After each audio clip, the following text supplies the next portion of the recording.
Sir sleeper sale म्हणजे काय? दहशतवादी जे काय हल्ले आहेत, मग ते बॉम्बस्फोट असतील किंवा अजून काय असतील, त्याला पूरक असं माहिती देण्याचं, सामान पोहोचवण्याचं हे जे काम करतात, या लोकांना म्हणतात स्लीपर सेल. तर ही जी परिस्थिती आहे, होणारी दहशतवादी हल्ले, दंगली किंवा स्लीपर सेल, या परिस्थितीशी सामना करण्यासाठी आपण काय करू शकतो? तुम्ही नीट पहा, जर या देशातील नागरिक प्रशासन जर तत्पर झालं तर या प्रकारचे हल्ले काहीच होऊ शकत नाही. जे आजूबाजूला आपल्या आवरणारे ओसामा नावाचा मुलगा हो तो पाकिस्तानातनं भारतात येतो. त्याचं 10वीचं शिक्षण, 12वीचं शिक्षण, ग्रॅज्युएशन इथं करतो. काश्मीरमध्ये नोकरी शोधतो. तो वोटिंग आयडी वरती वोटिंग करतो. त्याचा आधार कार्ड बनवतो. म्हणजे आपली प्रशासकीय सेवा किती कमजोर आहे हे तुम्ही ठरवा. प्रत्येक ठिकाणी आर्मी तुमचं संरक्षण करण्यासाठी येणार नाहीये. या ठिकाणी नागरिकांना स्वतःला प्रशिक्षण घेऊन या देशासाठी लढावं लागणार. Sweat in peace, less you bleed in war. तर याच्याशी आपण टॅकल करण्यासाठी आपण काय करू शकतो? नागरिकांमध्ये एखादी अशी संघटना उभी करून आझाद हिंद सेना नावाने एक उपक्रम चालवत आहोत. नमस्कार, माझं नाव ओमकार गुले पाटील. मी आपल्या ओरस पॉडकास्ट मध्ये आपलं पुन्हा एकदा स्वागत करत आहे. आता गेल्या काही आठवड्यापूर्वी जो पेहलगाम मध्ये भ्याड हल्ला झाला, जो निष्पाप ज्या टुरिस्टवर जो अटॅक करण्यात आला, त्या पार्श्वभूमीवर आता युद्धाची तसेच आपल्या देशाच्या आंतरिक सुरक्षेची खूप चर्चा चालू आहे. त्या अनुषंगाने आपल्यासोबत जे नावाजलेले गेस्ट आहेत, तर त्यांची ओळख मला आपल्याशी करून द्यायला आवडेल. आंतरिक सुरक्षा, स्वसंरक्षण व सैन्यदल भरतीपूर्व मार्गदर्शन या विषयावर गेली 20 वर्ष अखंडपणे कार्य करीत आहेत. ज्या संस्थेकडून आजपर्यंत अनेक सेनाधिकारी, सैनिक घडवले गेले, तसेच हजारो शिस्तबद्ध व जबाबदार नागरिक घडवले गेले, अशा महाराष्ट्र मिलिटरी फाउंडेशन म्हणजेच MMF चे श्री कुंदनजी लांडगे व श्री प्रितेशजी गुप्ते यांचं मी आपल्या ओरस पॉडकास्ट मध्ये हार्दिक स्वागत करतो. नमस्कार. नमस्कार. आपण आपल्या पॉडकास्टची सुरुवात अशा प्रश्नाने करणार आहोत की आपल्या आजची भारताची परिस्थिती, जे होणाऱ्या दंगली, त्याची आंतरिक सुरक्षा, याबद्दल आपल्याला काय वाटतं? आजची जी भारताची परिस्थिती आहे तर ती अतिशय गंभीर आहे. आजची जी परिस्थिती आहे ती सर्वसामान्य नागरिक हा देशामध्ये त्याच्या जीवनामध्ये गुंतलेला असतो.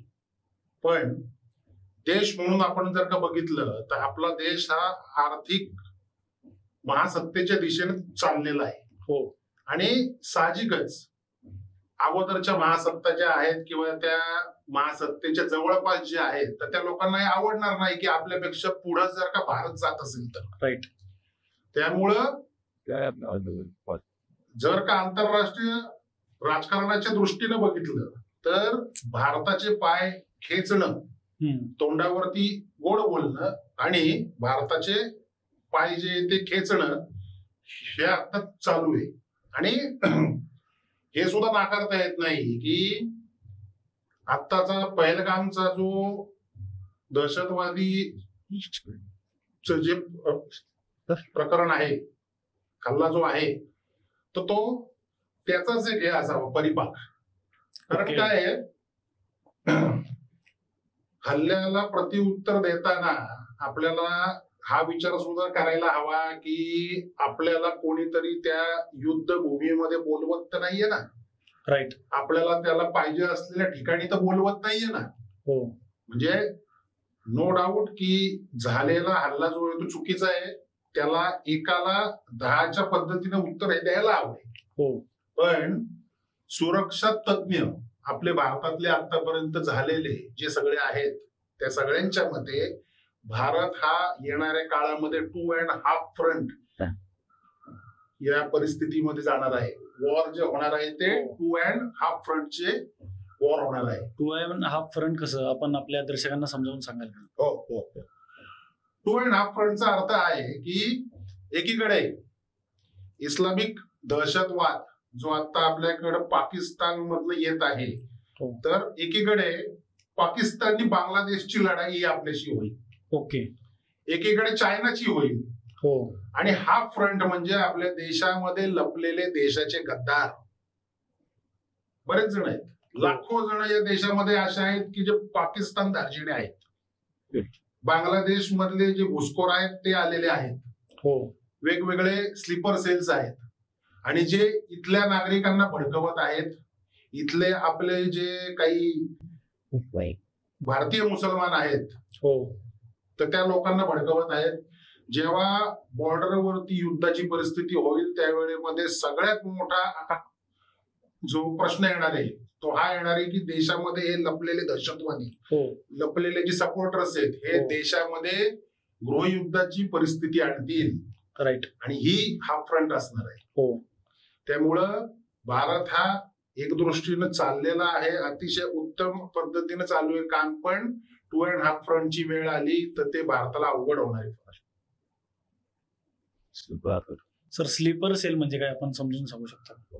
स्लीपर सेल म्हणजे काय असतं की दहशतवादी हा बॉर्डरवरनं आत येऊन आतमध्ये करत असतो काम, पण त्याला माहिती पुरवणारे, त्याला पूरक असं काम जे ते करणारे पण भारतामध्ये राहून, म्हणजे भारताचं नागरिकत्व घेऊन म्हणा किंवा तात्पुरते भारतामध्ये आलेले म्हणा, पण जे भारताच्या विरोधामध्ये करतात काम छुप्या पद्धतीनं. दहशतवादी जे काय हल्ले आहेत, मग ते बॉम्बस्फोट असतील किंवा अजून काय असतील, त्याला पूरक असं माहिती देण्याचं, सामान पोहोचवण्याचं हे जे काम करतात शांतपणे, या लोकांना म्हणतात स्लीपर सेल. तर ही जी परिस्थिती आहे, होणारी दहशतवादी हल्ले, दंगली किंवा स्लीपर सेल, या परिस्थितीशी सामना करण्यासाठी आपण काय करू शकतो? आपण अतिशय चांगला प्रश्न विचारलेला आहे. म्हणजे असा प्रश्न आहे की हा सर्वसामान्य नागरिकाला पडला नाही किंवा पडतोय तर काय करायचं याच्याबद्दल कदाचित नागरिकांना सध्या समजत नाही असं दिसतंय. तुम्ही नीट पहा, जर या देशातील नागरिक प्रशासन जर तत्पर झालं तर या प्रकारचे हल्ले काहीच होऊ शकत नाही. आणि पुन्हा लक्षात घ्या, आपल्या भारताचे स्वतःचं संरक्षण करण्यासाठी आपलं सैन्य दल जे आहे 15-20 लाखाचं आहे. आपल्या देशाची लोकसंख्या 140 करोड. 140 करोडच्या मागे आपल्याकडे म्हणजे 1000च्या मागे एक सिक्युरिटी रक्षक म्हणजे सैन्य दलाची माणसं आहेत, जे की हे सगळं शक्य नाहीये. म्हणजे आपले जे जनरल बिपिन कुमार रावत साहेब होते, त्यांनी सांगितलेलं आहे की याला 2.5 फ्रंट किंवा जनरल कल्ती आहेत. त्यांनी सांगितलं की या देशामध्ये फक्त सैन्य दल हे लढाई जिंकू शकत नाही, यामध्ये ह्या भारतामध्ये सगळ्या नागरिकांचा किंवा संपूर्ण भारताच्या नागरिकांचा सहभाग यात लागेल तरच ही लढाई जिंकता येणार आहे.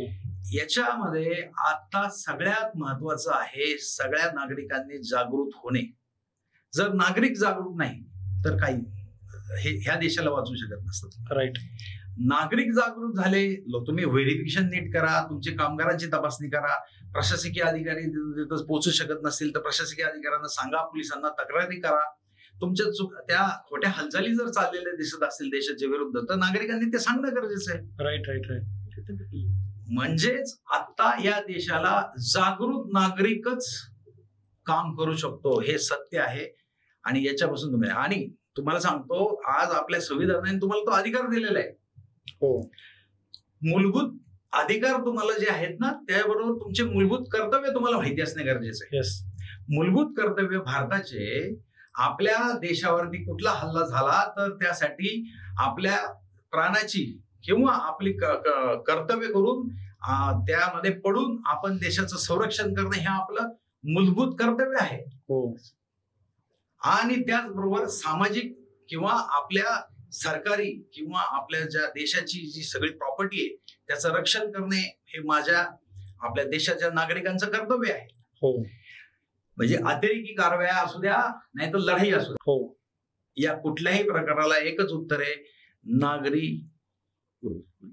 लोक हे सिटीजन्स, नागरिक आणि एक जागरूक नागरिक आहे. एखादं उदाहरण तुम्ही सांगू शकता का? म्हणजे कोणत्या प्रकारची नेमकी काळजी घेतली पाहिजे जे आजूबाजूला आपल्या आवरणारे? हे पहा, तुम्ही नीट विचार करा, या देशामध्ये कितीतरी पाकिस्तानी नागरिक स्थायिक झाले हे आपल्याला माहितीच नव्हतं. नव्हतं माहिती का? आपल्या लढाईचे वातावरण तयार झालं, आपल्या केंद्र शासनाने सांगितलं की पाकिस्तानी नागरिकांना पाठवण्यात द्यावं. 40 वर्ष राहिलेला नागरिक आपल्याला 40 वर्षानंतर सापडतो. बरोबर आहे. म्हणजे आपले प्रशासकीय अधिकारी त्या ठिकाणी असलेल्या म्हणजे पोलीस हे ह्यांना दिसलं नाही का ते सिरियस आहे. आणि ऍज अ नागरिक ज्या लोकवस्तीत ते राहत होते त्या नागरिकांना कळलं नाही का की हा पाकिस्तानी माणूस आहे. एक मुलगा, ओसामा नावाचा मुलगा, हो तो पाकिस्तानातनं भारतात येतो. त्याचं 10वीचं शिक्षण, 12वीचं शिक्षण, ग्रॅज्युएशन इथं करतो. काश्मीरमध्ये नोकरी शोधतो. तो वोटिंग आयडी वरती वोटिंग करतो. त्याचा आधार कार्ड बनवतो. म्हणजे आपली प्रशासकीय सेवा तत्परता किती जागृत आहे किंवा किती कमजोर आहे हे तुम्ही ठरवा. संपूर्ण प्रत्येक ठिकाणी आर्मी तुमचं संरक्षण करण्यासाठी येणार नाहीये. या ठिकाणी नागरिकांना स्वतःला प्रशिक्षण घेऊन, प्रशिक्षित होऊन या देशासाठी लढावं लागणार आहे. दुसरा म्हणजे अशा प्रकारचे तरुण जर या देशात सापडले आणि मागचा अनुभव पहा. एक म्हणजे आता एक कर्नल, काय नाव होतं त्यांचं, मनोज कुमार सिन्हा, कर्नल मनोज कुमार सिन्हा, किंवा आता फिर एक बार मोदी सरकार, त्यामध्ये एक व्हिडिओ आलेला आहे बघा छान. तो तुम्ही नक्की याच्यावर दाखवा की एका नागरिकाचं कर्तव्य काय आहे. 1971ची लढाई धरा, 1965ची लढाई धरा. 1971च्या लढाईमध्ये बांगलादेशमध्ये मुक्ती वाहिनी नावाची संघटन, आपण त्यांना प्रशिक्षित करून त्या लोकांना त्यांच्या विरुद्ध प्रशिक्षित करून त्यांना आपण आपल्या बरोबर घेतलं, लढाई जिंकली. आणि अशा बऱ्याचशा छोट्या संघटना याच्यामध्ये काम करतात. पण त्या अशा वेळेस ज्यावेळेस लढाई झाली त्यावेळेस होण्याच्या अगोदर आपण जर इस्रायल सारखं जर आपण उदाहरण धरलं तर आपण आधीच प्रशिक्षित झालो तर काय, म्हणजे एक म्हणतो ना आपण after disaster the before disaster, right, the prepare for the best and ready for the worst, right. आणि त्याच्यामध्ये अजून एक म्हणजे आर्मीमध्ये एक नेहमी व्याख्या आहे की more you sweat in peace less you bleed in war. शांती काळामध्ये तुम्ही जेवढी तयारी करसाल तेवढं तुमचं युद्ध काळामध्ये रक्त कमी व्हायला जाईल. येस. आता आपण जर इस्रायलचं तुम्ही आता उदाहरण दिलं तर तुम्हाला असं ऍज अ देशाचा नागरिक म्हणून असं वाटतं का की आपल्या देशाने म्हणजे देशाच्या सैन्याने आणि सरकारने पण इस्रायल सारखा रुटलेस अप्रोच घ्यायची गरज आहे की हा प्रश्न मी आता आपल्या आधी एक कर्नल साहेबांचा पॉडकास्ट केला, आदरणीय कर्नल साहेबांचा, त्यांनाही विचारला होता. तर त्यांनी खूप डिप्लोमॅटिक उत्तर दिलं कारण ते एक देशाचे माजी सैनिक आहेत. पण याचं देशाचे नागरिक म्हणून तुम्हाला काय वाटतं की हा सरकारने किंवा सैन्याने पण रुटलेस अप्रोच घ्यायची गरज आहे का? याला तुम्ही म्हणजे नागरिक याला वेगवेगळी नावं जी ती देतील की रुटलेस अप्रोच किंवा अजून काही. पण एक गोष्ट लक्षात ठेवा, हे राष्ट्र आहे. स्वसंरक्षण, राष्ट्राचं संरक्षण हा आपला अधिकार आहे. राष्ट्र जर का नीट असेल तर आपण नीट. त्यामुळे इथं कुठल्याही कारवाईला रुथलेस वगैरे म्हणून काही उपयोग नाही. जे जे गरजेचं आहे ते आपल्याला करायचंय. शिवाजी महाराजांनी म्हणले होते का असं की नाही मी यांच्यावरती रुथलेस अप्रोच मी यांच्यावरती नाही पाळणार, मी हे करीन मी ते करीन, शांततेनं मी त्यांना समजावीन, असं काही नाही. लोकशाहीनं अधिकार दिलेला आहे आपल्याला की आपल्या जीवावर जर काही येत असेल, हल्ला होत असेल तर समोरच्या माणसाला संपवलं तरी चालेल. बरोबर. घरात घुसून बोट कापणारा इतिहास आहे आपला. एक गोष्ट लक्षात ठेवा, भारताची भूमिका ही आतापर्यंत बऱ्याचदा रिएक्टिव्ह आहे. हिंदुस्थानच्या नागरिकांची भूमिका सुद्धा आतापर्यंत रिएक्टिव्ह आहे. आमच्यावरती हल्ला झाला की मग आम्ही त्यावरती प्रति हल्ला आपल्या अनुभवची पण पॉलिसी नो फर्स्ट यूज वाली आहे. राईट. कारण का समाजच आपला सहिष्णू आहे, चांगला आहे. रुथलेस नावाचं आपल्याकडे नाहीये काही. पण जेव्हा वेळ आपल्या संरक्षणाची येते, राष्ट्राची येते, आपल्या बायका मुलांची येते, तेव्हा तिथे काही नाही. शिवाजी महाराज तिथे घरामध्ये घुसायला लागलं, लहानांना मोठ्यांना मारायला लागलं चालेल, पण राष्ट्राकरता सगळं काही. तर ही आता परिस्थिती होऊ घातली. आपण आपल्या मूळ मुद्द्यावर परत येऊ. तर याच्याशी आपण टॅकल करण्यासाठी आपण काय करू शकतो की ऍज अ नागरिक म्हणून किंवा नागरिकांमध्ये एखादी अशी संघटना उभी करून?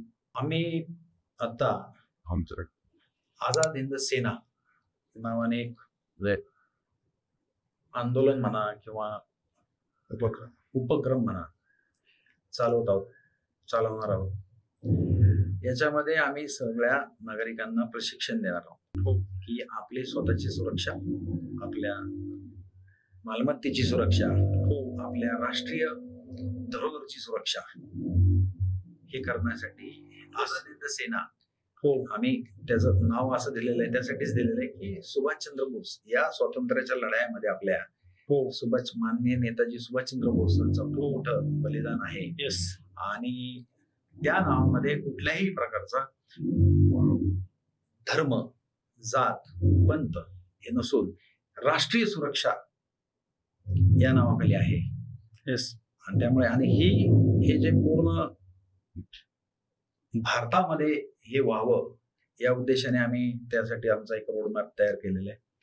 आणि संविधानाने, मी परत सांगितलं, संविधानाने आपल्याला अधिकार दिले. इव्हन आपल्या IPC 96 पासून 106 पर्यंत आपल्या स्वतःच्या सुरक्षेचे अधिकार आपल्याला दिलेले आहेत या देशाने. आणि आपण या सर्व नागरिकांनी, म्हणजे आम्ही म्हणतो की आझाद हिंद सेना ही संपूर्ण भारतभर प्रत्येक जिल्ह्यात तरुणांनी, समाजातील अतिशय जे ज्यांना राष्ट्रभक्त लोकांनी याला जॉईन करावं आणि याच्यामध्ये काम करावं. आणि याच्यामध्ये नक्कीच आंतरिक सुरक्षेवरती आणि सैन्य दल आणि पोलीस दलाबरोबर आम्ही खांद्याला खांदा लावून आपलं सैन्य उभं करू असं आमचं प्लॅन. म्हणजे जो 2.5 जी ओव्हर होणार आहे त्यातलं 0.5 म्हणजे जी इंटरनल असं आपल्याला वाटतं की जे सिव्हिल वॉर सारखी परिस्थिती होईल त्यावेळी ही आझाद हिंद सेना कामी येईल. म्हणजे मी आधी पण सांगितलं, मागची आपली 15-20 लाखाची सैन्य आहे. 150 करोडचा देश आहे. 100 मुलं भरतीला गेल्यानंतर 97, 96, 95% मुलं फेल होतात. त्याची कारण आहेत, त्याची काय त्यांची फिजिकल, मेडिकल किंवा तेवढी सैन्य दलामध्ये रिक्वायरमेंट नाहीये म्हणून ते बरं. मग ह्याचा अर्थ ते तयार नाहीत का, ते फिजिकली फिट नाहीत का? म्हणजे उर्वरित जी लोक आहेत जी दुसरी कामं करतात, बँकेत आहेत, कोणी कोणाच्या म्हणजे कुठल्या IT कंपनीत काम करतोय, कोणी शाळेत काम करतोय, तर प्रत्येकाने जर आपापल्या यातली 10% जी लोक जर या आपल्या ह्या कार्यात दिली तर अतिशय मोठ्या प्रमाणात आंतरिक सुरक्षेला मदत होईल. आणि देश, म्हणजे तुम्ही नीट पहा, इस्रायलवर हल्ला झाला सकाळी 6-7ला. तिथं जर आर्म फोर्सेस पोहोचले दुपारी 1 वाजता. बरोबर. तुम्ही आपल्या 26/11चा हल्ला पहा, झालाय किती वाजता, आर्म फोर्सेस पोहोचले कधी. तुम्ही नागपूर हल्ला पहा, नागपूरचा जर समजा तुम्ही उदाहरण धरा, तुम्ही एखादा दंगा झालाय, कुठलाही दंगा झाला नागपूरला, कुठलाही दंगा झाला, पोलीस पोहोचण्यासाठी थोडा इन्फॉर्मेशन, ती पोलीस स्टेशन पासून त्या मार्शल पासून पोलीस स्टेशन, मग वरिष्ठ अधिकारी, जर हे बघितलं तर एवढ्या वेळपर्यंत जवळजवळ 3 ते 4 तास लागतो. मग त्यावेळेस सगळ्यात पहिल्यांदा समोर उभा कोण असतो? सर्वसामान्य नागरिक. राईट. म्हणजे फर्स्ट लाईन ऑफ डिफेन्स, जसे आपण BSF म्हणतो, तर आंतरिक सुरक्षेमध्ये फर्स्ट लाईन ऑफ डिफेन्स हा सिव्हिलियन एक सर्वसामान्य नागरिक आहे. तो इमिजिएट त्याला मदत करू शकतो, पोलीस दलाला मदत करू शकतो, आपल्या संपूर्ण मालमत्तेचं, सार्वजनिक मालमत्तेचं, खाजगी मालमत्तेचं संरक्षण करू शकतो आणि त्याला विरोध करू शकतो. त्यामुळे अतिशय महत्वाचं आहे. राईट. यामध्ये मला एक उदाहरण द्यायला आवडेल की जेव्हा कोलकातामध्ये दंगली झाल्या होत्या हिंदू मुसलमानांच्या, कारण की कोलकात्यामध्ये सगळा इंडस्ट्रियल हब होता आणि कच्चा माल आहे जो आताचा जो बांगलादेश आहे, म्हणजे तेव्हाचा पूर्व बंगाल, तर तिथून पश्चिम बंगालमध्ये यायचा. तर त्यांना काही करून कोलकाता त्यांच्याकडे हवंच होतं. तर यांनी तेव्हाचा जो कोलकात्याचा मेयर होता, तर त्याने काय केलं की हेतुपूर्वक एक दिवस निवडला आणि भर सभेमधून हाक देण्यात आली की हिंदूंचा कत्लेआम करा. तर त्यांनी सर्वात पहिली तर हत्यारांची दुकानं लुटली. तर कारण की समोरच्या पार्टीला हत्यारं नाही राहावी आणि हिंदूंचा कत्लेआम झाला अक्षरशः. तुम्ही आता ही 1947 किंवा 46 ची जी कोलकाता राईट्स आहे त्या तुम्ही बघू शकता. तर तेव्हा एक आखाडा होता तिथला पैलवानांचा, तर त्यांनी इनिशिएटिव्ह घेतला, जे घराघरांमध्ये लोकांच्या जी शेतीची हत्यारं होती किंवा आपण म्हणतो एखाद्या वखारीमध्ये, तर तिथून त्यांनी ती हत्यारं गोळा करून त्यांनी मुकाबला केला. तर त्या पैलवानाचं नाव पण आहे, आता माझ्या लक्षात नाहीये. किंवा ते एक समर्पक उदाहरण आपण आपल्या डोळ्यासमोर ठेवू शकतो की आज आपण म्हणतो 80 वर्षानंतर तीच परिस्थिती आपल्या पुढे येऊन टाकलेली आहे. आता आपण जी आझाद हिंद सेना आपण तयार करताय तर त्याचं कार्य काय असेल किंवा त्याचा क्रायटेरिया काय असेल की एखादा काय वयोमर्यादा आहे त्याला किंवा किंवा त्याची उद्दिष्ट पण काय आहेत आझाद हिंद सेनेची ते पण आम्हाला जाणून घ्यायला आवडेल. मुख्यतः तुम्हाला आता आझाद हिंद सेना हो या नावावरनच त्या संस्थेची म्हणा किंवा त्या सेनेची उद्दिष्ट काय आहेत, कार्य जे आहे ते काय असणार हे तुम्हाला लक्षात आलं असेल. हो आझाद हिंद सेना, आमचा हिंदुस्थान, आमचा भारत ज्या अडचणींमध्ये आता आहे, ज्या संकटांमध्ये आहे आणि भविष्यामध्ये येणारी जी संकटे आहेत त्यापासून आझाद करायचं, मुक्त करायचं, याकरता ही सेना काम करेल. बरेचसे वेगवेगळ्या स्तरावरचे प्रश्न आहेत, म्हणजे कायदा सुव्यवस्था राखायला पोलिसांना मदत करेल, युद्ध सदृश परिस्थितीमध्ये आर्मीलाही बॅकएंडला मदत करेल. हो वेळ जर का आली, सरकारने जर का परमिशन दिली तर आमचे सैन्य जे सेना जी आमची ती इतकी हे असेल प्रशिक्षक की बॉर्डरवरती जाऊन जीवावर उदार होऊन लढेल सुद्धा. हो आणि याकरता कायद्याच्या चौकटीमध्ये राहून जे जे प्रशिक्षण आवश्यक आहे ते सगळं आम्ही देणार आहोत. हो आता ते प्रशिक्षण कसं असेल, काय असेल, हे जेव्हा तुम्ही सेनेमध्ये एनरोल कराल त्या वेळेमध्ये दिलं जाईल. हो आणि तुम्ही विचारलं की वयाचा क्रायटेरिया काय असणार आहे, वय काय असणार आहे, तर मी तुम्हाला बोलतो, जो जो भारतीय नागरिक देश सेवेसाठी इच्छुक आहे, शारीरिकरित्या मानसिकरित्या फिट आहे, हो प्रत्येकाने यामध्ये यावं. येस फिटचा अर्थ 60 वर्षाचा वयस्क मनुष्य असेल तो सुद्धा येऊ शकेल, राईट. त्यालाही याच्यामध्ये काम असेल. त्यामुळं हो या पद्धतीनं सेना ही काम करते. यामधून आपल्या देशाची सेवा होतीच आहे, पण स्वतःचाही फिजिकल फिटनेस, मेंटल फिटनेस हा एक तयार होऊ शकतो. नक्कीच ना. म्हणजे प्रशिक्षण 2 प्रकारांमध्ये आपण गृहीत, एक बौद्धिक प्रशिक्षण आहे हो आणि शारीरिक प्रशिक्षण आहे. महत्वाचं शारीरिक प्रशिक्षणातनं काय होईल की बऱ्याचशा गोष्टी येतात की तुमचा फिटनेस चांगला राहील. आणि ज्या वेळेस काही गोष्टी बौद्धिक प्रशिक्षणामधून काही गोष्टी त्याच्या सिरियसनेस, काही त्या गोष्टींचं महत्व जर लक्षात आलं तर त्या दिशेने मुलगा काम करतं. राईट. म्हणजे शाळा कॉलेजेस धरण आपल्या आतापर्यंत आपल्या शाळा कॉलेजेसमध्ये काय सांगतायत किंवा कसं आहे ह्याच्यापेक्षा अजून एक त्याच्यामध्ये उदाहरण पहा. भारताच्या स्वातंत्र्यानंतर 47 झालं, 47 झाल्यानंतर 1962 झालं, 1965 झालं, 1971 झालं, या लढाया लाईनीत झाल्या. हो त्यावेळेस नागरिकांमध्ये जो अवेअरनेस होता ना, तो ह्या गेल्या 25-30 वर्षामध्ये असं नका म्हणू की मी लढाई झाली नाही म्हणून आलं नाही, हो परंतु तो जो असला पाहिजे सैन्य दलाबद्दलचं प्रेम, आदर आणि त्यांचं महत्व, हो या प्रशिक्षणाचं महत्व हो हे थोडं कमी झालंय. आपण म्हणजे दिल्ली पुढे चाललो थोडं. हा म्हणजे आपण काही कालांतराने आता जर लढाई झालीच नाही, म्हणजे 65 ला पण म्हणत होते की 1947 नंतर चायनाची लढाई झाली तोपर्यंत आपलं सैन्य थोडं गाफील होतं. ओके. आपल्याला त्यात मार खावा लागला होता. 1965च्या युद्धामध्ये आपल्या लोकांना आपण तयारच नव्हतो. बरोबर. म्हणजे त्याला जग जाहीर आहे. म्हणजे जोपर्यंत आपण प्रशिक्षित नाही आणि तयार नाही तोपर्यंत ते नाही. त्यामुळे प्रशिक्षण हे महत्वाचं आहे आणि प्रशिक्षणाने बरंच काय होतं. येस. आझाद हिंद सेनेचं जे प्रशिक्षण आहे ते इतकं बहु आयामी आहे की म्हणजे फक्त संकट आलं की फिजिकली त्याला मारणं किंवा त्या संकटाचा सामना जो आहे तो करणं हे तर आहेच, पण त्या अगोदरची तयारी जी आहे ती सुद्धा सगळी त्याच्यामध्ये आहे. शारीरिक जशी आहे तर तशी मानसिकही आहे. बाहेरचं जे सगळं ज्ञान आहे, जे विजिलन्स आहे ते सुद्धा आहे. एक छोटस मी तुम्हाला बोलतो, आज आपल्या देशामध्ये ना रोटी कपडा मकान यामध्ये आपला तरुण, आपले नागरिक इतके ग्रस्त आहेत आणि खरोखरच आहेत, म्हणजे त्यांचा दोष नाही त्याच्यामध्ये. ते जर का असतील असे आणि त्याच्यामध्ये त्यांना जर का एंटरटेनमेंट मध्ये ते जर का बिझी असतील, म्हणजे मिळालेला वेळ हा मोबाईल, म्हणजे आपला इंटरव्ह्यू पण आता मोबाईलवरच बघतील. पण हो जसं एखाद्या ठिकाणी चांगलं पण असतं वाईट पण असतं. राईट. पण जर का आपले सगळे नागरिक रोटी कपडा मकानच्या नंतर मोबाईलनी एंटरटेन वरती जर का व्यस्त असतील तर त्यांच्यामध्ये देशाचे प्रश्न आणि देशापुढं येणार संकट जे, तर तो प्रश्न कसा येईल? हो त्याला त्याचं पोटाची जर का भ्रांत असेल, त्याला त्याच्या हप्त्याची जर का चिंता असेल, हो म्हणजे एक म्हण आहे ना, सैन्य पोटावर चालते. हो त्यामुळं आझाद हिंद सेना त्या प्रत्येक सैनिकाला स्वतःच्या पायावरती उभं कसं राहायचं आणि स्वतःचा वेळ देश सेवेकरता द्यायचा कसा, हो हेही शिकवलं जाईल.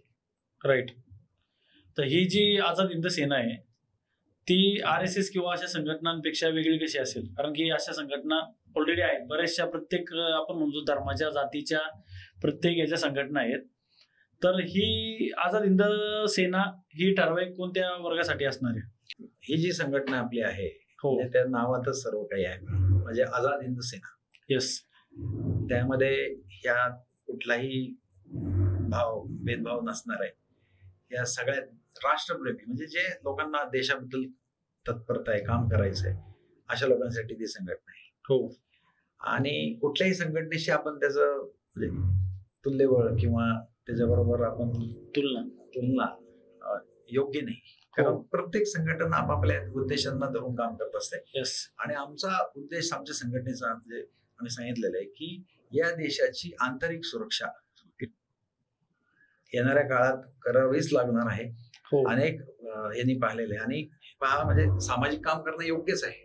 हो परंतु आपला इतिहास सांगतोय की प्रभू रामचंद्रांनी पण सैन्य तयार केलं, हो छत्रपती शिवाजी महाराजांनी पण सैन्य तयार केलं. येस. तर आज या देशाला अशा तरुणांची गरज आहे हो की जे तरुण कुठल्याही प्रकारचा मनामध्ये आविर्भाव किंवा इव्हन मी म्हणतो आम्ही पैसे पण घेत नाहीये. हो आमची संघटना व्हॉलेंटियर सिटीजन्स आर्मी असणार आहे. हो त्याच्यामध्ये स्वतःहून लोक त्यामध्ये जॉईन होतील. त्याच्यामध्ये कुठल्याही प्रकारचा म्हणजे मुलांना आम्ही कुणी पगारही मागत नाहीये. आमचं तर म्हणणं आहे की देशातल्या 140 करोड पैकी 1 करोड तरुण जरी हो तयार झाले आणि त्यांनी 30 दिवस जर या देशाच्या साठी दिले, येस. म्हणजे तुम्ही विचारा किती आवर्स मध्ये या देशाला हे तरुणांची शक्ती मदत करू शकते. बरोबर आहे. आणि आज सैन्याला बॅकअप पण राहील. आणि ही जी आझाद हिंद सेना आहे ही एक सैनिकी सेना असणार आहे. हो ही कुठलीही कुणाची प्रायव्हेट आर्मी किंवा कुणाची हे नाही. ही या राष्ट्राची, या देशाची, या तरुणांची आणि या देशासाठी काम करणाऱ्या तरुणांची हो सेना असणार आहे. येस. पण हे सर्व कायद्याच्या चौकटीत राहून असणार आहे. हो. आता मी तुम्हाला सांगितलं ना, मूलभूत अधिकारच सांगतायत. ओके. तुम्हाला मूलभूत अधिकार कर्तव्य सांगतायत तुमचे हो. की या देशासाठी ज्या वेळेस गरज पडेल त्यावेळेस तुम्ही राष्ट्राच्या संरक्षणासाठी उभं राहणे. तुम्ही पहा देशाची मूलभूत कर्तव्य, हो त्याच्यामध्ये 4था आणि 8वा पॉईंट पहा. ओके. त्याच्यामध्ये लिहिलेलं आहे तुम्ही स्वतःच्या राष्ट्राच्या संपत्तीचं संरक्षण करणं हे तुमचं कर्तव्य आहे. हा, म्हणजे यामध्ये सार्वजनिक संपत्तीचं संरक्षण करणं पण आलं. तर आता जे दंगलीमध्ये मोठ्या प्रमाणावर सर्वात जास्त सार्वजनिक संपत्तीला टार्गेट केलं जातं, तर याविषयी आपलं काय मत आहे की आणि याच्याशी ही संघटना कशी टॅकल करणार? या देशामध्ये अनेक अशा पुरस्कृत राष्ट्रांकडनं पुरस्कृत अशा अनेक संस्था दिसतात आपल्याला. अनेक आंदोलनं ते या देशाच्या प्रगतीमध्ये करत असतात. हो. आणि या देशामध्ये असे कायदे सुद्धा होऊन देत नाहीत ते मुद्दामून की ज्याच्यामुळं आपल्या प्रगतीला ते नक्कीच थांबू शकतात. हो. आज आपण बघितलं कुठली दंगल असो किंवा काही झालं की सार्वजनिक संपत्तीचं नुकसान करायचं, हो. हा ट्रेंड आहे. येस. घे दगड आणि फोड काही इकड तिकडचं जे आहे ते. हो. तर एकतर आपल्या या सेनेमधल्या सैनिकांना शिकवणूकच अशी असेल की जे त्यांच्या आजूबाजूच्या लोकांना जागरूक ते करतील की हे करणं चूक आहे, हे नाही करायचं. बरोबर आहे. हो. हा झाला एक मावाळ मार्ग आहे हा. हो. दुसरा हा असणार आहे की जेव्हा आणीबाणीची वेळ येईल, दंगा घडेल, पोलिसांची कुमक हो ही लिमिटेड आहे, छोटी आहे. हो. पण आपले जे प्रशिक्षित हो. आझाद हिंद सेनेचं हो सैन्य असणारे हो ते कुठल्याही आणीबाणीच्या वेळेला, हो आपत्तीच्या वेळेला, हो कुठला जर का दंगा वगैरे काढला तर हो. त्या वेळेला पोलिसांच्या बरोबरीनं उभा असेल. पोलिसांच्या बरोबरीने. हो कारण उद्या कसं होतंय की जर एखाद्यावर जर केस पडल्या तर एखाद्याचं आयुष्य पण खराब होऊ शकतं. आता या गोष्टीची काळजी तुम्ही कशी घेणार आहे? कारण की नाही. हा सर्वात मला असं वाटतं की तरुणांना जो भरती व्हायचा जो तरुण आहे त्यापुढे सर्वात महत्वाचा प्रश्न आहे. कारण पोलीस किंवा आर्मी यांना एक कायद्याचं संरक्षण आहे. तर याच्याशी आपण कसे टॅकल करणार आहोत? आझाद हिंद सेनेची जी सगळी टीम आहे हो याच्यामध्ये बरेचसे कायदे तज्ञ आहेत येस आणि सर्व प्रकारचे वेगवेगळ्या भागातले तज्ञ आहेत. हो आणि आझाद हिंद सेना ही संपूर्ण कायदेशीर चौकटीमध्ये राहूनच सगळं काम जे ते करेल.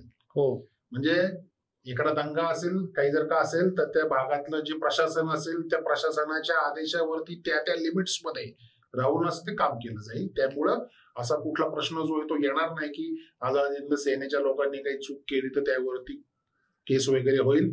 यादा कदाचित जर का एखाद्याने काही स्वतःहून जर का चूक केली तर जे चूक आहे ते चूकच आहे. राईट.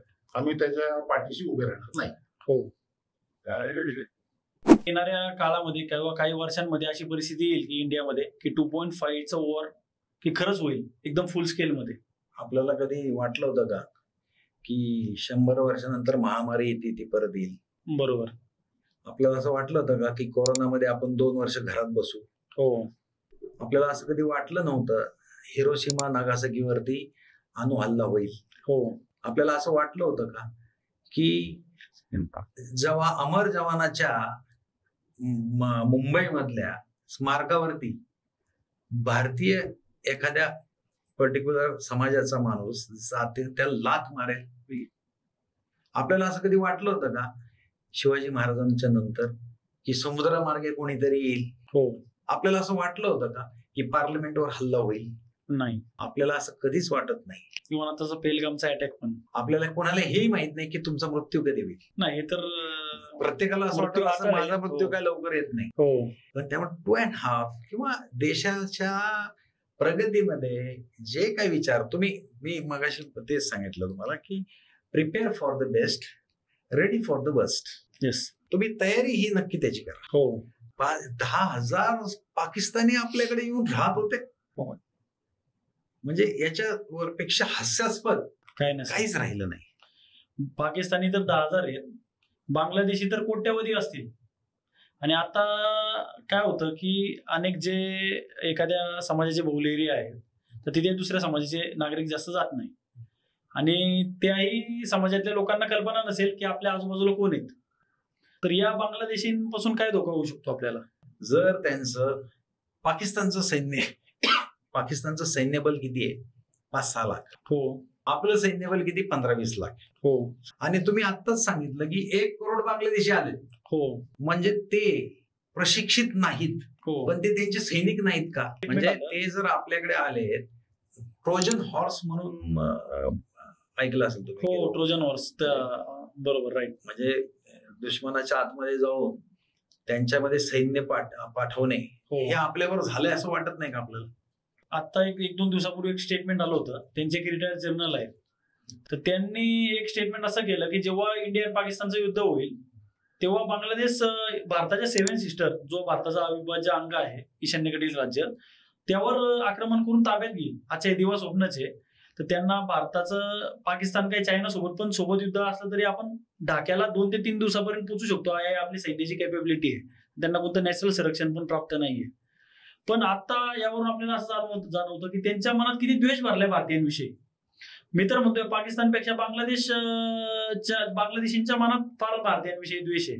मग आता या बांगलादेशींना शोधून त्यांच्या देशात पाठवणं हे आपल्या सुरक्षा यंत्रणांचं आद्य कर्तव्य असायला हवं असं मला तरी वाटतं. याविषयी तुमचं काय मत आहे? Duty first. कर्तव्य आपल्या धर्मात सुद्धा शिकवलंय. कर्तव्य आपल्या आई वडिलांप्रती कर्तव्य, आपल्या देशाच्या प्रती कर्तव्य. हो आद्य कर्तव्याचा जर विचार केला हो तर तुम्ही आता एक उदाहरण घ्या. भोसरी विधानसभेमध्ये कुदळवाडीमध्ये जवळजवळ खूप मोठ्या एरियामध्ये अतिक्रमणाची कारवाई केली. येस. अतिक्रमणाची कारवाई करण्यामध्ये आता नीट विचार करा. अतिक्रमणची कारवाई करताना तिथं पोलीस होते, हो त्या ठिकाणी आयुक्त, महापालिका आयुक्त होते, हो स्थानिक आमदार होते, हो आणि या एवढ्या मोठ्या सरकारी यंत्रणा, तिथं स्थानिक आमदार हो हे त्याला पूर्णपणे त्याच्या पाठीशी उभे राहून आपलं कर्तव्य जेव्हा बजावतात, हो त्याचं उत्तर म्हणजे कुदळवाडी. हो तुम्ही पहा, म्हणजे एवढ्या मोठ्या प्रमाणात इलिगली सगळे तिथं स्ट्रक्चर बांधल्यानंतर तिथं ठराविक प्रकारचे मोर्चे चालवणे, हो त्या ठिकाणी ठराविक प्रकारच्या म्हणजे काय म्हणतात त्याला, वेगवेगळे मदरसे चालवणे, हो तुम्ही करा, परंतु त्याला कुठल्या तरी कायद्याच्या बंधनात, हो समाज उपयोगी, नागरिकांवर दहशत तयार करायची ह्या उद्देशाने केलेलं सगळं चुकीचं आहे. हो आणि ते कर्तव्य तिथं महापालिका आयुक्तांनी बजावलेलं कर्तव्य, अधिकाऱ्यांनी बजावलेले कर्तव्य, पोलीस आयुक्तांनी बजावलेले कर्तव्य, इव्हन महाराष्ट्र शासनाने बजावलेले कर्तव्य, हो त्याच्याही पुढचं उच्च न्यायालयाने दिलेलं निकाल, हो उच्च न्यायालयाने आदेश काय दिला, ते अनधिकृतेनं सगळं पाळा. म्हणजे कर्तव्य जो आहे, कर्तव्य जर तुम्ही नीट केलं ना तर ह्याच्यामध्ये अडचण आहे. यामध्ये लोकप्रतिनिधींचा पण फार महत्वाचा रोल आहे. कारण की लोकप्रतिनिधी स्वतःच्या मतपेटीकडे बघतात. तर आता आपण बघतो की लोकप्रतिनिधी जास्त करून मतांचा विचार करतात आणि या लोकांना मतपेटी म्हणून विचार करतात. यांना राशन कार्ड वाटणे, यांना वोटिंग कार्ड वाटणे आणि पुढे जाऊन यांचा मतपेटी म्हणून यांचा वापर करायचा. तर याकडे तिथल्या लोकप्रतिनिधींनी विशेषतः या कोणत्याही गोष्टीचा विचार न करता एक समाजापुढे आदर्श घालून दिला आहे. तर याविषयी तुम्हाला काय वाटतं? लोकप्रतिनिधींनी कारवाई म्हणजे काळजी करू नये. खरं तर एकदम चांगलं हे आहे, कारण ज्या वेळेस एक 5-6 लाख लोकांचा प्रतिनिधी, एक आमदार असू द्या किंवा एखादा खासदार असू द्या, तो प्रशासनावर दबाव टाकतो, तो डायरेक्ट इनडायरेक्टली त्या वोटर्सचा तो दबाव असतो. आणि राष्ट्र सुरक्षेसमोर जर कुठलाही राजकीय माणूस किंवा राजकीय प्रतिनिधी जर झुकत नसेल तर या देशाला तुम्ही पहा ना, म्हणजे बंगालमध्ये काय झालेलं आहे, राजकीय उद्देश ठेवूनच लोकांना, बांगलादेशी लोकांना केलेलं आहे. त्याचं नुकसान स्थानिक मुसलमानांचं नाही का? आणि नुकसान आहे, लॉंग लाईफ आहे. म्हणजे राजकीय उद्देश ठेवून जर तुम्ही लोकांचे काही काम करणार नसाल किंवा त्यांचे स्थानिकांना जर तुम्ही चुकीच्या लोकांना आधार कार्ड बनवून देत असाल आणि त्याच्याऐवजी जर तुम्ही राष्ट्रीय महत्व जर शोधलं तर तुमच्या मागे लोक उभे राहतात ना, 100%. म्हणजे आम्ही आता पाहिलंय की कुदळवाडीमध्ये बऱ्याच लोकांना वाईट वाटलं, परंतु जास्तीत जास्त लोकांना त्याचा आनंद झाला. आणि ते सिंपल म्हणजे एक उदाहरण प्रस्थापित झालं की या कुठल्याही प्रकारच्या दबावाला न बळी पडता, कुठल्याही राजकीय फ्युचरचा विचार न करता, जे राष्ट्राच्या महत्वासाठी, राष्ट्राच्या सुरक्षेचं जे महत्वाचं आहे किंवा नागरिकांच्या महत्वाचं आहे, नागरिकांच्या सुरक्षेचं महत्व आहे, त्याला प्राधान्य देण्यात आलं. त्यामुळे राजकीयच नाही तर तिथले संपूर्ण जी टीम आहे, म्हणजे इव्हन महापालिका, पोलीस, या सगळ्यांचं ते मिश्रित काम आहे. मतांची जी लाचारी आहे आणि त्यामुळे काम करायचं, हे तर आपल्या भारतामध्ये प्रसिद्ध आहे. म्हणजे मी म्हणेल की त्याचं मूळ जे ते लोकशाहीमध्ये आहे. ते आहे लोकशाही. जिथं मत तिथं नेता आपला फिरतो. पण आता वेळ अशी आलेली आहे की ही मतांची लाचारी न बघता, मत कुठं आहेत, कुठं माझा फायदा आहे हे न बघता राष्ट्रहित हे बघावं. आणि याचं मी तुम्हाला बोलतो एक चांगलं उदाहरण म्हणजे जे आहे ते PCMC मध्ये कुदळवाडीचं उदाहरण आहे. कुदळवाडीचे स्थानिक जे आमदार आहेत तर त्यांचं तिथं म्हणजे त्यांनी जर का मनात आणलं असतं तर इतकी मोठी कारवाई जी अतिक्रमणची तर ती तिथे झाली नसती झाली. राईट. पण त्यांनी त्या गोष्टींना, त्या मतांना खतपाणी नाही घातलं.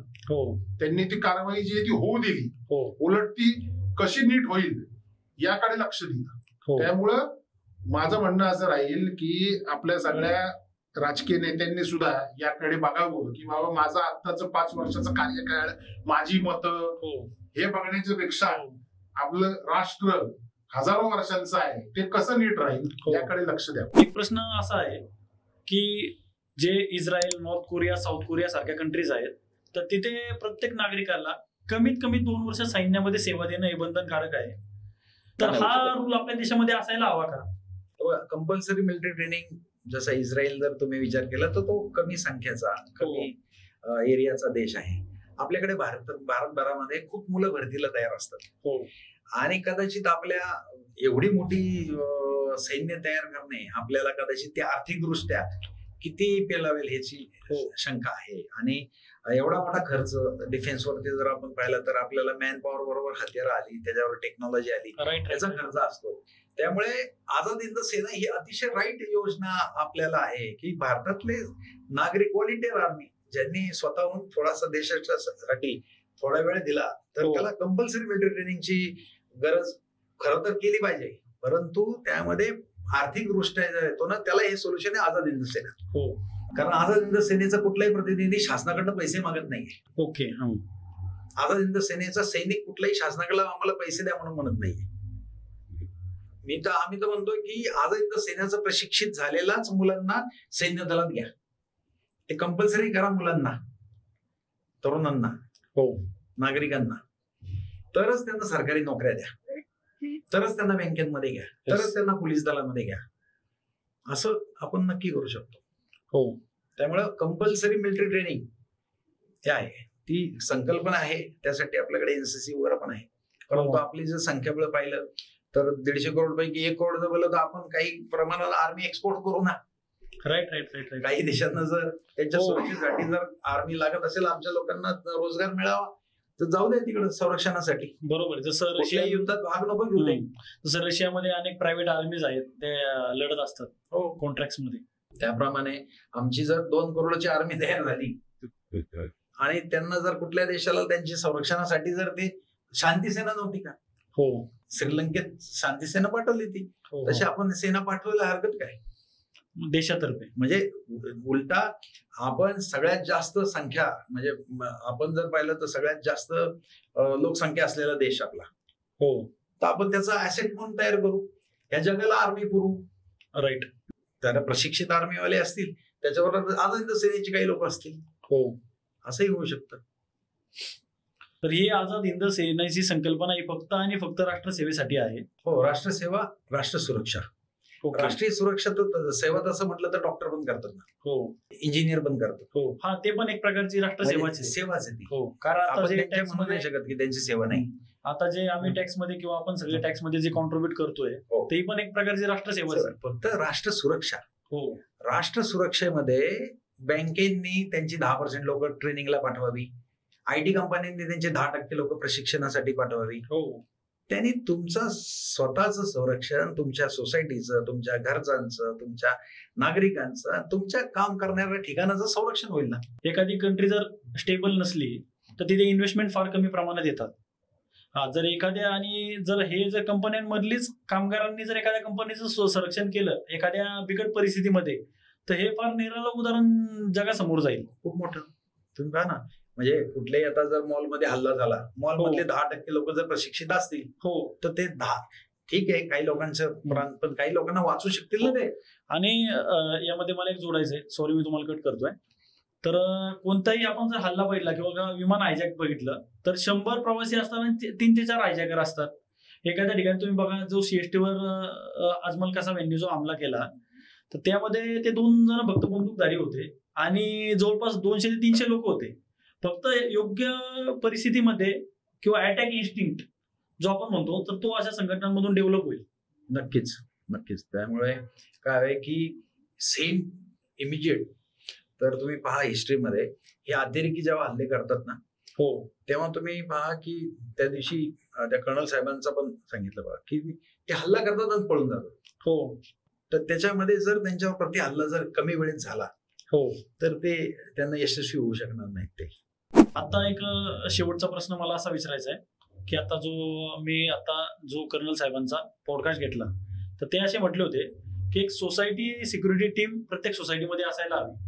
जसं विलेज सिक्युरिटी कमिटी असते एखाद्या गावांमध्ये किंवा काय, तर त्या धर्तीवर शहरी भागात पण ज्या तुमच्या मोठ्या मोठ्या सोसायटी आहेत किंवा काय आहे तर तिथे तुमची एक सोसायटी सिक्युरिटी टीम असायला हवी.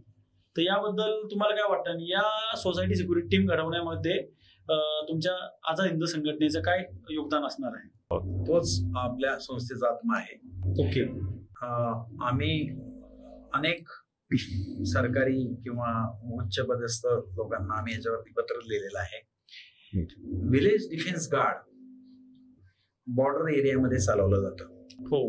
म्हणजे बॉर्डरच्या एरियामध्ये असणाऱ्या नागरिकांना तिथे रायफल चालवणे, पिस्टल चालवणे किंवा इन्फॉर्मेशन कशी द्यायची याबद्दल थोडं प्रशिक्षण तुम्ही गुगलवर पहा. विलेज डिफेन्स गार्ड म्हणून चालवलं जातं. आता ते विलेज डिफेन्स गार्ड हे बॉर्डर एरियामध्ये न चालवता आता संपूर्ण भारतभर चालवणं हे अतिशय महत्वाचं आहे. म्हणजे या आझाद हिंद सेनेचा हा मूळ उद्देशच तो आहे की या संपूर्ण भारतभर नागरिकांसाठी केलेलं संरक्षण दल म्हणजे आझाद हिंद सेना. बरोबर. आणि मी विनंती करतो या शासनाला, आपल्या भारतीय नागरिकांना, की ज्यांनी आपल्याला स्वातंत्र्य मिळवून दिलं आझाद हिंद सेनेला परत जिवंत करण्याची वेळ आहे.